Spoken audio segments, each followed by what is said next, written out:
Here I am in the cockpit of the Whitby 42. I am currently stripping out all of the teak wood. You'll see the dirt patches where the teak was. Here is where the teak still is. I haven't finished doing it because the battery ran flat on the cordless drill. I'm taking the teak pieces out of the floor here as well. I'm taking all of the teak out over the entire cockpit, because I'm going to put new teak in, which has already been cut and sealed. You can see there's stockpiles of it. That bright light coming from over there is not helping, is it? You can see all the slats are sitting there pre-packaged for the areas they go in. Stop that bright light there. Yeah, that makes it a bit easier.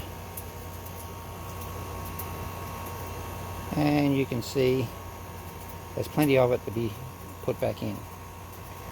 What's interesting is I bought light brown tint, but because the teak itself was a real pale, I thought, well, I'm gonna just go with light brown and it should come out light brown, and it turned out to be very dark. And let's see if I can. Yeah. Why on earth am I having so much trouble with the contrast in here? It's a very bright sunny day. I'm standing in the shade of the cockpit and it's giving me a real hard time, at least the camera's giving a hard time, trying to deal with the contrast. But that's the colour of the wood. I'll take another video with the tarpaulin off the cockpit area after I put the slats in.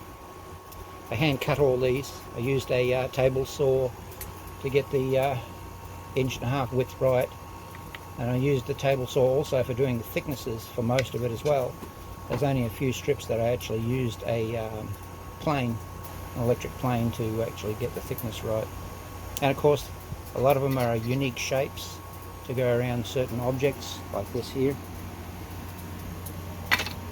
As you can see there, that's a replacement for there.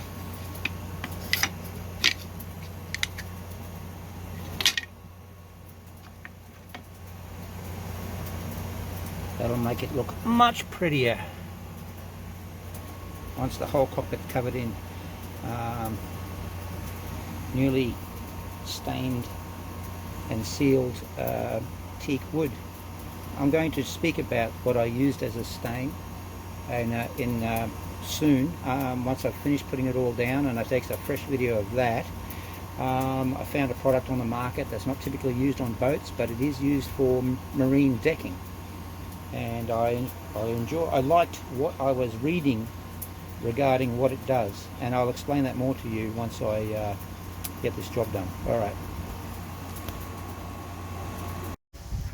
Alright, removed all the slats and scrubbed the foul smelling crap that was under all of the slats.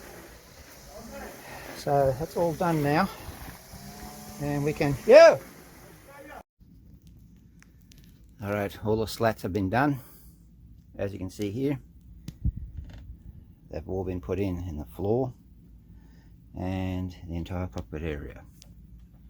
So I can now cross that job off the list, and I can continue to focus on other things. I was going to start doing this wood up here on both sides and get that done, and as well as the hatchways as well. I've decided to hang 10 on that. I'm tired of being in the yard. I'm going to focus on the engine, get the engine running, and see what I can do about putting the boat in the water. Then I can continue doing work on the boat while being on the water. That's the plan anyway. So that's a little update for you, let you know what I've been doing for the last 3 weeks, 4 weeks, whatever it's been, and we will talk again soon. All right.